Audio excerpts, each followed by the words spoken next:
We continue with the allocation of the land between the tribes. Now comes Manasseh. Manasseh and Ephraim were the two sons of Joseph, and so instead of the tribe of Joseph, which we would normally expect, we have the half-tribes of Manasseh and Ephraim. Because Levi has no inheritance and belongs to the Lord, the splitting of Joseph into two tribes makes the number back up to 12.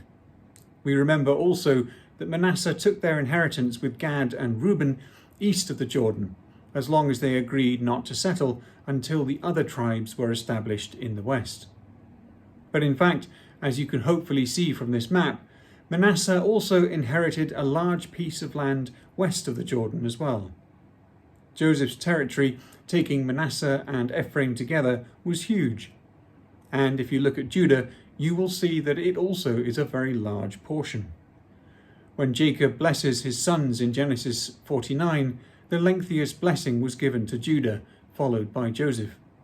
This seems reflected in these massive allocations.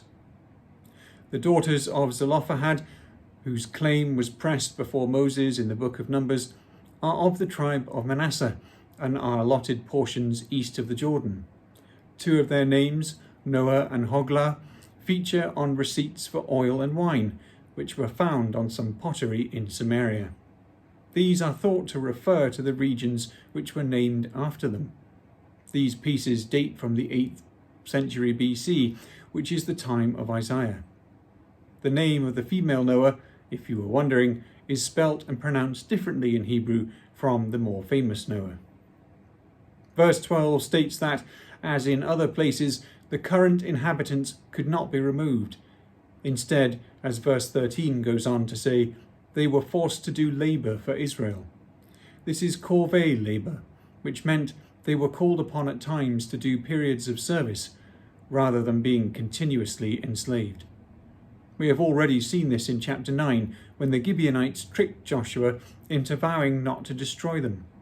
He curses them, and instead of killing them, tells them that they will now be hewers of wood and drawers of water for the altar in the place which the Lord will choose. There is an example of nationwide corvée as ordered by King Solomon in 1 Kings 5, verses 13 to 14.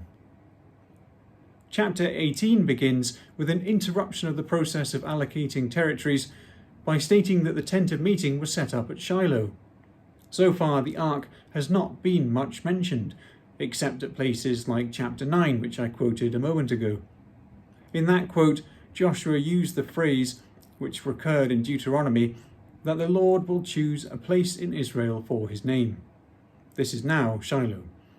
Shechem and Gilgal have been important sites so far, but this is now where the tent is set up. The distribution for the remaining 7 tribes takes place from here. The Old Testament scholar Gordon McConville points out a greater significance to mentioning Shiloh and the tent of meeting. He notes that the 2 spies, Caleb and Joshua, are awarded first and last. Caleb gets his territory, then Judah and Joshua are allocated.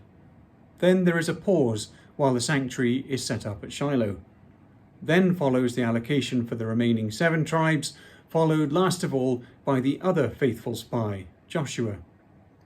This organisation creates a pattern which places the sanctuary at the centre in this whole large section of organising the land. The rewarding of the spies and the choosing of a place for the sanctuary, along with remembering the daughters of Zelophehad, all show the fulfilment of promises from the time of Moses.